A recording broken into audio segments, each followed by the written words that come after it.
नमस्कार, स्वागत है आप सभी का। मैं हूं आपके साथ कुमार कुणाल धीरज और आप देख रहे हैं मुद्दा में आज बात झारखंड की शिक्षा पर हो रही सियासत की। झारखंड राज्य विश्वविद्यालय विधेयक 2025 के जरिए हेमंत सरकार ने मास्टर स्ट्रोक खेला है। सरकार का कहना है कि इसके माध्यम से राज्य में उच्च शिक्षा को सुव्यवस्थित किया जाएगा। इस बिल के विधानसभा से मंजूरी मिल जाने के बाद अब सबकी निगाहें राजभवन पर टिकी हुई हैं कि क्या राज्यपाल की सहमति मिल जाएगी। दरअसल यह संदेह इसलिए व्यक्त किया जा रहा है क्योंकि विश्वविद्यालय विधेयक में कुछ ऐसे प्रावधान हैं जिसमें राज्यपाल को खुद अपने अधिकार को काटना होगा। राज्य सरकार इसके पीछे यह तर्क दे रही है कि इससे राज्य के सभी विश्वविद्यालयों को एक समान ढांचे के तहत एकीकृत किया जाएगा, जिससे शैक्षणिक और प्रशासनिक स्तर पर एकरूपता सुनिश्चित होगी। इस विधेयक के अनुसार कुलपति, प्रतिकुलपति और वित्तीय सलाहकार की नियुक्ति अब राज्यपाल नहीं बल्कि राज्य सरकार करेगी। वहीं इसके तहत झारखंड राज्य विश्वविद्यालय सेवा आयोग की स्थापना की जाएगी। इस आयोग के माध्यम से ही कुलसचिव, परीक्षा नियंत्रक, वित्त अधिकारी, शिक्षक, शिक्षकेतर कर्मी और प्राचार्यों की नियुक्ति होगी। विधेयक के माध्यम से राज्यपाल के अधिकार में कटौती कर उच्च शिक्षा मंत्री को पावरफुल बनाया गया है। विधानसभा से विश्वविद्यालय विधेयक पास हो जाने के बाद अब इस पर सियासत शुरू हो गई है। प्रमुख विपक्षी दल यानी भारतीय जनता पार्टी ने इसे राज्यपाल के अधिकारों में कटौती बताते हुए सरकार की जमकर आलोचना की है। पार्टी नेता योगेंद्र प्रताप कहते हैं कि पहले टीएसी फिर विश्वविद्यालय विधेयक के जरिए सरकार राजभवन के अधिकार में कटौती कर रही है।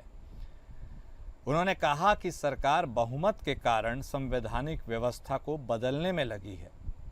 पहले से जो संवैधानिक रूप से बने आयोग को सरकार सुचारू रूप से चला नहीं पा रही है, उस पर से इस तरह का परिवर्तन कहीं से भी उचित नहीं है। इधर कांग्रेस ने राज्य सरकार के इस विधेयक को सही मानते हुए राज्य में उच्च शिक्षा की बेहतरी की उम्मीद जताई है।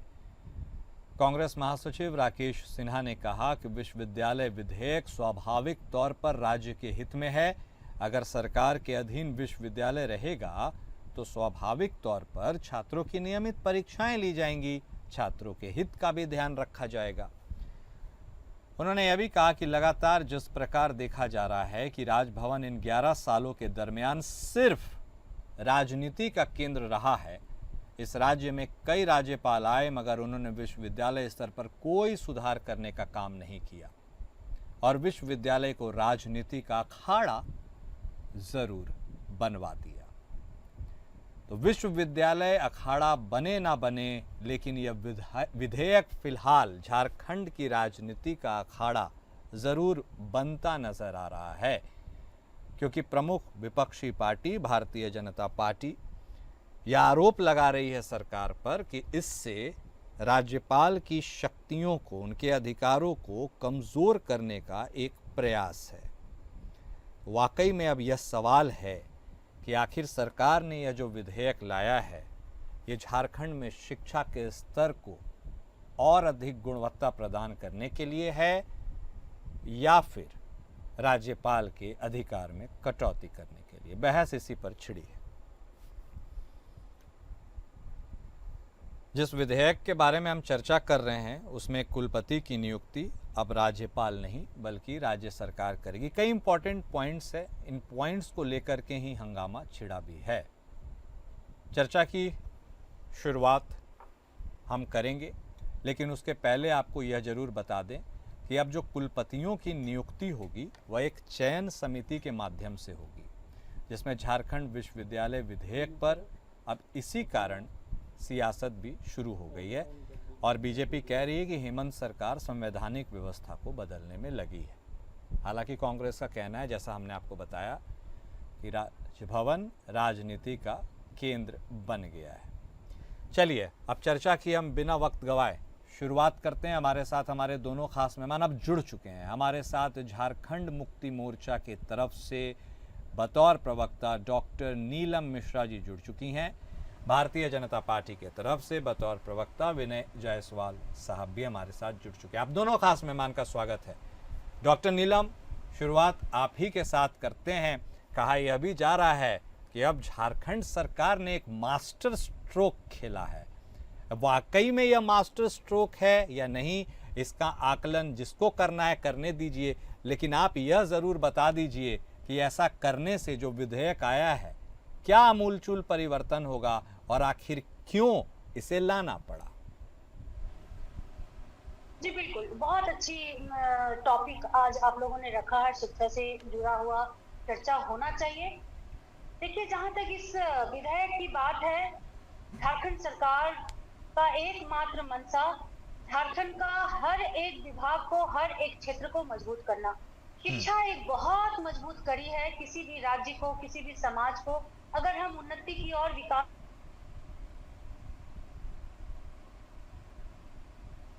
हर क्षेत्र में काम करना होगा, उसी के हिसाब से शिक्षा में भी उन्होंने एक बहुत मजबूत कदम उठाया है। क्योंकि देखिए, शिक्षा एक ऐसी जगत है जहां पे राजनीतिकरण नहीं होनी चाहिए, युवाओं के साथ खिलवाड़ नहीं होना चाहिए, छात्राओं के साथ खिलवाड़ नहीं होना चाहिए।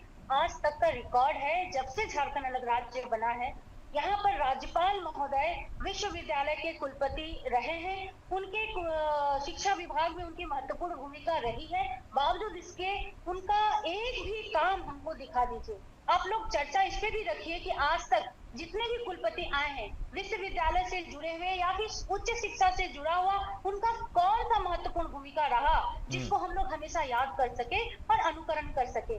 तो इसलिए इसका बहुत गहन अध्ययन, चिंतन, मनन करने के बाद सरकार ने ये कदम उठाया है कि कहीं ना कहीं राज्यपाल की भूमिका बहुत बड़ा हिंड्रेंस क्रिएट कर रही है शिक्षा जगत में। इसलिए इसको हटाना बहुत जरूरी है। इसलिए ये विधेयक लाया गया।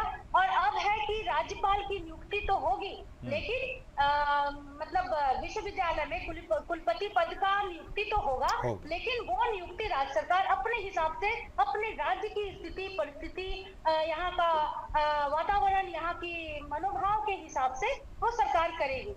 और सरकार का मंशा किसी को अपमानित करना, किसी के पद और प्रतिष्ठा का हनन करना नहीं है। शिक्षा जगत को मजबूत करना है, शिक्षा को मजबूत करना है, छात्राओं को और कॉलेज, यूनिवर्सिटी और उच्च शिक्षा को कैसे हम सुदृढ़ कर सके, मंशा मात्र उतना है। और इससे ज्यादा और कुछ भी सरकार की मंशा नहीं है। सब हमारे लिए माननीय है, सम्मानित है, सबका पद गरिमामय है, हम लोग सबका सम्मान करते हैं, लेकिन झारखंड की समृद्धि और विकास के साथ हम लोग कभी कहीं भी कॉम्प्रोमाइज नहीं कर सकते। ठीक बात है।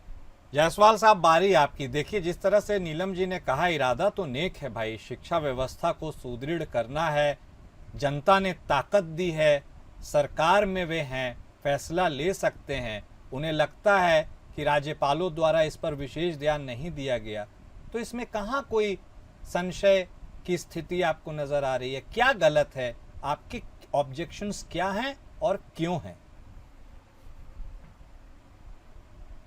हाँ, नमस्कार। नमस्कार। देखिए, क्या है कि एजुकेशन एक ऐसा सिस्टम है जो आने वाले समय में किसी राज्य और देश की समाज को परिवर्तन करता है, उसकी दशा, दिशा, भविष्य तय करता है। तो एजुकेशन बहुत ही महत्वपूर्ण चीज है और निश्चित तौर पर एजुकेशन सिस्टम को राजनीति से दूर रखना चाहिए और एजुकेशन का एक क्वालिटी एजुकेशन अपने आने वाले भविष्य को देना चाहिए। और आज जो परिस्थितियां बनी हुई आपसे छिपी हुई नहीं है।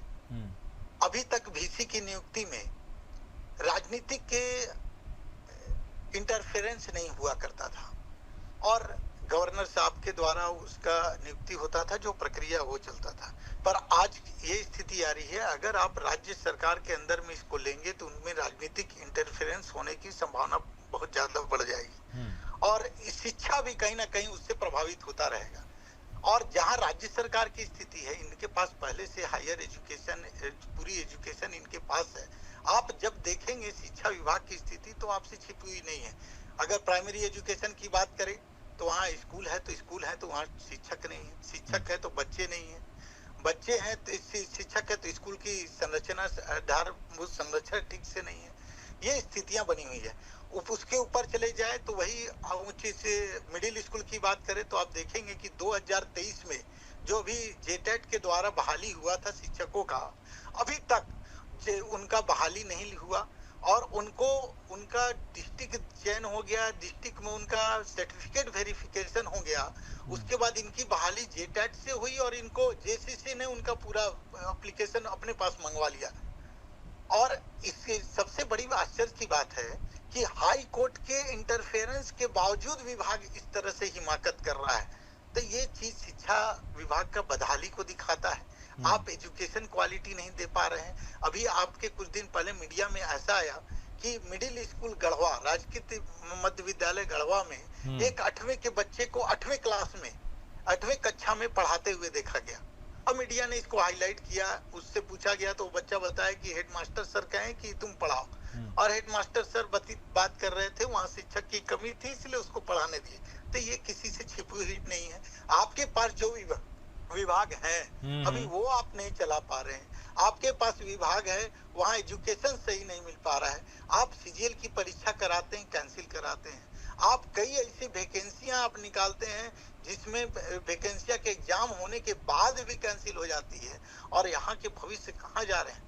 आप जब तक क्वालिटी एजुकेशन नहीं दीजिएगा नहीं चलेगा। हम क्या कर रहे हैं, नंबर ऑफ स्टूडेंट बढ़ाकर अपना रेशियो बढ़ा रहे हैं कि हमारे पास इतना इन्वॉल्वमेंट ऑफ एजुकेशन में स्टूडेंटों का है। उससे क्या हो रहा है कि हम मध्याह्न भोजन या और सब सारी चीजें उससे रिलेटेड है उसको हम दिखा रहे हैं, उससे ज्यादा तो जायसवाल साहब, आपका ऑब्जेक्शन तो इम्प्लीमेंटेशन पर है ना, प्रैक्टिस नहीं हो पा रहा है जो होना चाहिए, लेकिन पॉलिसीज तो ठीक हैं, या उससे भी कोई गुरेज नहीं? पॉलिसीज कैसे हैं? हाँ। अगर आपके पास जो एजुकेशन है वो नहीं चला पा रहे, हाँ। आप उसको राज्यपाल के जो अधीन जो चीजें हैं उनकी शक्ति को कम करके अपने पास फिर आप एजुकेशन लेके आ रहे हैं। मतलब जो गड़बड़ियां अभी आपकी हैं उससे ज्यादा गड़बड़ियां यूनिवर्सिटी में भी कर देंगे। आपको VC, अच्छा एक चीज बताइए, VC की चयन प्रक्रिया आपके हाथ क्यों आए? क्या आप इसको दिखाना चाहते? इसका मतलब मंशा सही नहीं है। जो एजुकेशन आपके पास है उस एजुकेशन सिस्टम को आप ठीक कीजिए, आप पढ़ाने की बात ठीक कीजिए, स्टूडेंट ज्यादा से ज्यादा आपके यहाँ इन्वॉल्व हो, उनको क्वालिटी एजुकेशन आए, वो जरूरी है। पर यहाँ वैसा चीज नहीं है। यहाँ तो लगातार आप जब देखेंगे तो आपको ये मिलेगा कि सिर्फ शिक्षा के नाम पर, लेकिन सत्ता पक्ष तो कह रही है कि आप इतिहास के किताब उठा के देख लीजिए, झारखंड के राज्यपालों ने ऐसा कौन सा अतुलनीय योगदान दे दिया है शिक्षा के क्षेत्र में, उन्हें तो मजबूरी में यह कदम उठाना पड़ा है ताकि शिक्षा के स्तर में इजाफा हो सके, ये उनका तर्क है। सर ऐसा है हाँ। कि आपसे, आप मीडिया के बंधु हैं, हाँ। हम लोग से ज्यादा आप लोगों के बीच जाते हैं, हाँ। ये आपसे छिपा हुआ नहीं। आप ये बताइए कि VC को आप अपॉइंट करके एजुकेशन का स्तर को ये कर लेंगे क्या? आपके पास जो विभाग है आपने क्या किया? 2019 से आज तक एक टीचर को बहाली नहीं कर पाए। आप पिछले जो बहाली हुई थी रघुवर जी के सरकार में उसको आप प्रमाण पत्र दिए, उसके बाद बहाली नहीं ले पाए। 2023 में आपने बहाली निकाला, उसको आज तक आप ज्वाइन नहीं। अब जो उन्होंने कहा है कि भाई जो करना है वो तो हो नहीं रहा है और जो नहीं करना चाहिए वो करने पे तुले हैं, जितना तक मुझे समझ में आया उनका आशय। जवाब आपका? बहुत हास्यास्पद है जिस तरह का बयान ये दे रहे हैं बैठ करके। अगर आप संभालने की बात करते हैं, अगर आप इतना ही अच्छा से झारखंड राज्य संभाल रहे होते तो आज आपकी ये स्थिति परिस्थिति नहीं होती। एक बार नहीं, दो बार झारखंड की जनता आप लोगों को दरकिनार करने का काम किया है, और दूसरी बार तो हेमंत सोरेन जी को इतनी बड़ी बहुमत के साथ सरकार पर बिठाया है, काबिज किया है कि अपने आप में जवाब है कि हर स्तर के लोग किस प्रकार से हेमंत सोरेन जी के साथ जुड़े हुए हैं और खुश हैं उनके क्रियाकलापों से। अब मैं इनकी एक एक बात का जवाब देना चाहती हूँ। ये कहते हैं कि VC की नियुक्ति में राज्यपाल की भूमिका को हटाने का क्या मतलब है? तो भाई राज्यपाल की भूमिका को रखने की क्या मतलब है? पहले ये हमको बताइए, उसका हमको आउटपुट क्या मिल रहा है? अगर राज्यपाल यहाँ VC का अपॉइंटमेंट कर रहे हैं या फिर उच्च शिक्षा में उनकी भूमिका बहुत महत्वपूर्ण रही है, तो कुछ तो बताइए उनकी उपलब्धि कि आज तक राज्यपाल ने क्या क्या किया झारखंड के लिए। राज्यपाल मतलब उच्च शिक्षा में एक महत्वपूर्ण भूमिका निभाते हुए जीरो बट्टा सन्नाटा, और पूरा शिक्षा विभाग को मतलब एकदम पैरों तले रोंदने जैसी व्यवस्था करके रखी गई थी केंद्र के इशारे पे। मैं एक बात बताना चाहती हूँ, ये बता रहे हैं कि बहुत ही गलत हुआ, बहुत ही गलत हुआ। तो मैं भाजपा की प्रवक्ता से पूछना चाहती हूँ कि इनको गुजरात मॉडल तो पसंद होगा ना, गुजरात मॉडल तो पसंद है इनको। तो आप पूछिए ना कि गुजरात में कौन सी व्यवस्था है। गुजरात में भी वीसी का अपॉइंटमेंट कोई राज्यपाल नहीं करते, राज्यपाल की कोई भूमिका उच्च शिक्षा में नहीं है। तो आपका अगर कोई भी व्यवस्था गुजरात में है तो बहुत अच्छी, तब तो वाहवाही, तब तो तालियां बजेगी, मिठाइयां बटेगी। लेकिन वही चीज अगर दूसरे राज्य में होता है, खासकर मतलब गैर भाजपा शासित राज्यों में, तो इनके पेट में दर्द शुरू हो जाते हैं, कई तरह की त्रुटियां दिखने लगती है। तो ये जो दोहरा चरित्र वाले जो लोग है ना, ये दोगला प्रवृत्ति वाले जो लोग है ना, इनको झारखंड की जनता बहुत अच्छे से पहचान चुकी है और इसलिए बार बार दरकिनार करने की काम कर रही है कि यहाँ पे झारखंड में गंदी राजनीति करना बिल्कुल बंद करना होगा आप लोगों को। क्योंकि झारखंड में हेमंत सोरेन जी के नेतृत्व में झारखंड विकास की ओर, समृद्धि की ओर बहुत तीव्र गति से बढ़ रहा है, जिसको आप लोगों ने पिछले जब से झारखंड अलग राज्य हुआ है सिर्फ दोहन करने का काम किया है। अब मैं बताते ये कहते हैं कि क्या किए, एक मिनट जरा मेरी बातों को कंप्लीट होने दीजिएगा। मैं ये कहना चाहती हूँ कि अभी ये बता रहे थे कि इन्होंने क्या किया। झारखंड सरकार हेमंत सोरेन जी के नेतृत्व में पहली बार बजट जो इस बार निकला है, सबसे ज्यादा शिक्षा के क्षेत्र में जो है ना राशि आवंटन की गई है। इन लोगों को पता होना चाहिए कि केंद्र की सरकार शिक्षा में कितनी प्रतिशत पैसा खर्च कर रही है। आज झारखंड ऐसी राज्य है जो पूरे देश में अव्वल है शिक्षा के क्षेत्र में। बजट में जो राशि आवंटन किया गया है उच्च शिक्षा को मजबूत करने के लिए, उच्च शिक्षा को मतलब सुधार लाने के लिए उच्च शिक्षा में मेडिकल कॉलेज की स्थापना, मेडिको सिटी की स्थापना, शिक्षा जगत में देखिए 19 डिग्री कॉलेजेस, 4 महिला कॉलेजेस, 7 यूनिवर्सिटीज बनाने की बात है। इसके अलावा आप छोड़ दीजिए, आ रहे हैं जायसवाल साहब, आ रहे हैं आपके पास। नहीं, मेरी बातों को हाँ बोलिए डॉक्टर नीलम बोलिए। अब मैं प्रारंभिक शिक्षा से मैं आरंभ करती हूँ। प्रारंभिक शिक्षा में रघुवर दास के समय में क्या स्थिति थी? हजारों की संख्या में स्कूलें बंद की जा रही थी, हजारों की संख्या में स्कूलें। क्यों भाई? क्यों? ग्रामीण क्षेत्र के बच्चे स्कूल जा नहीं पा रहे थे, वो घर में बैठ गए। जो बच्चे स्कूल जा रहे थे, स्कूल में ऐसी स्थिति थी कि मैट्रिक की रिजल्ट दिन पर दिन उनका इस स्तर गिरता चला जा रहा था। कारण क्या थी? कारण था सरकार की मंशा।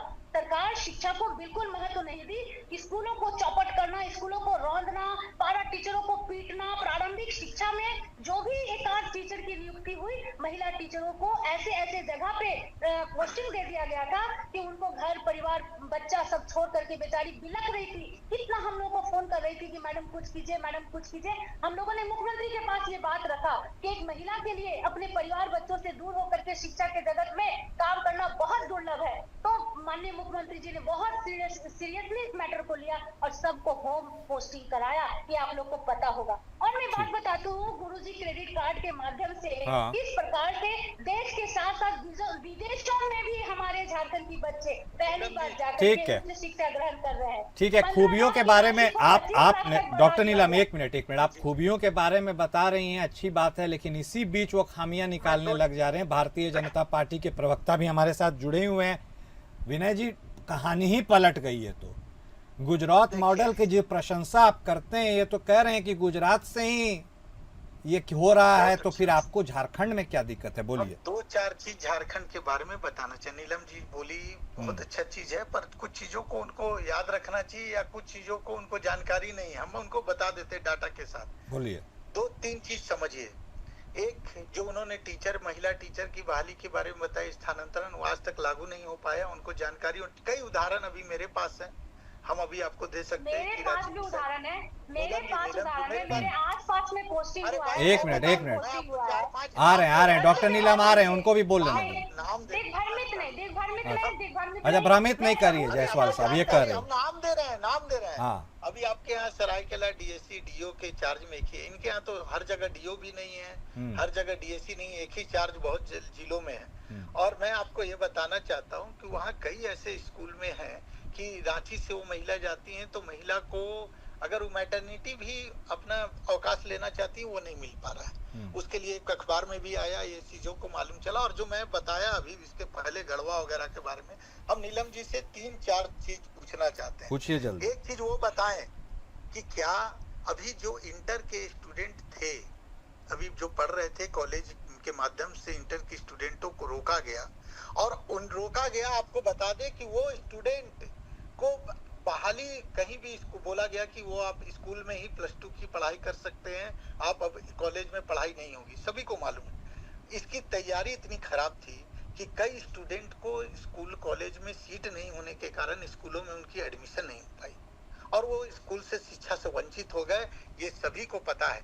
इसके चलते स्वर्गीय रामदास सोरेन जी शिक्षा मंत्री थे, उन्होंने खुद उनके गृह जिला टाटा में गए और छात्राओं ने उसका विरोध किया और छात्राओं ने जब विरोध किया, उनसे मिला तो उनके गार्ड ने महिला छात्राओं के साथ बदसलूकी की, जो आप ही के चैनल ने दिखाने का काम किया है। ऐसा पहले हुआ है। दूसरा, और उसके बावजूद वहां कुछ नहीं हुआ, डिसीजन नहीं हुआ। आप 600 बच्चे को निकालते हैं और 50 बच्चों का 60 बच्चों का दिए आप एडमिशन का ऑर्डर देते हैं स्कूल में। वो 540 बच्चे कहाँ गए? वो 540 बच्चे इंटर का कहाँ एग्जाम देंगे? वो इस चीजों से कई लोग वंचित हो गए। आज वो घर में बैठे हुए पढ़ाई नहीं कर पा रहे। ठीक है। दूसरी, आप एजुकेशन की बात करें, मैं अभी उनसे सिर्फ इतना ही पूछना चाह रहा हूँ कि शिक्षा की बहाली की बात अभी 2023 में इन्हीं की सरकार ने बहाली निकाला 6 से 8 क्लास की मिडिल स्कूल टीचर की, और आज उनको जिला भी आवंटित कर दिया, उनको वेरिफिकेशन कराना पड़ा कोर्ट के इंटरफेरेंस से, और उसके बाद उनका सर्टिफिकेट बुला लेना और आज प्रदर्शन होना, ये कितना शर्मनाक है, केवल इसलिए कि पैसे खेल चल रहा है। तीसरा, इनका बजट के बारे में बता दे। एजुकेशन का अगर बजट देखेंगे, बजट इन्होंने बढ़ाया पर किस मद में बढ़ाया, इसको भी अंदर नीलम जी को घुस कर देखना चाहिए कि एजुकेशन में आप बढ़ाए क्या? बिल्डिंग इंफ्रास्ट्रक्चर आप उसको बढ़ा रहे हैं क्या?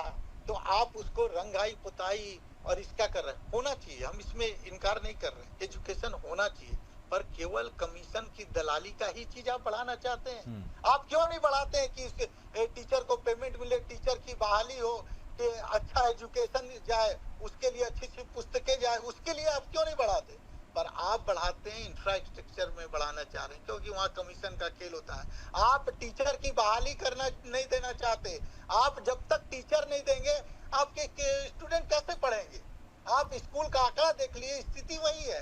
पर मैडम, आप इस चीजों को छिपा नहीं सकती। ठीक है। आप कॉलेजों में इस चीजों को आप छिपा नहीं सकते। स्टूडेंट का जब तक क्वालिटी एजुकेशन नहीं देंगे, झारखंड का भविष्य नहीं बनेगा, और जब तक आप क्वालिटी एजुकेशन नहीं देंगे, स्टूडेंट आत्मनिर्भर नहीं बनेगा। नहीं, चलिए, क्वालिटी एजुकेशन तो हर बच्चे का हक है, चाहे केवल बात झारखंड की नहीं, देश के हर राज्यों की होनी चाहिए। सबको क्वालिटी एजुकेशन चाहिए, लेकिन तस्वीर सबके सामने साफ है, कहाँ क्या हो रहा है, कैसे हो रहा है और क्या स्थिति है। बहुत शुक्रिया, वक्त इतने की इजाज़त देता है। अब दोनों खास मेहमान हमारे साथ जुड़े, आपने अपनी बातों को जनता तक रखा। मुद्दा में आज बस इतना ही। नमस्कार।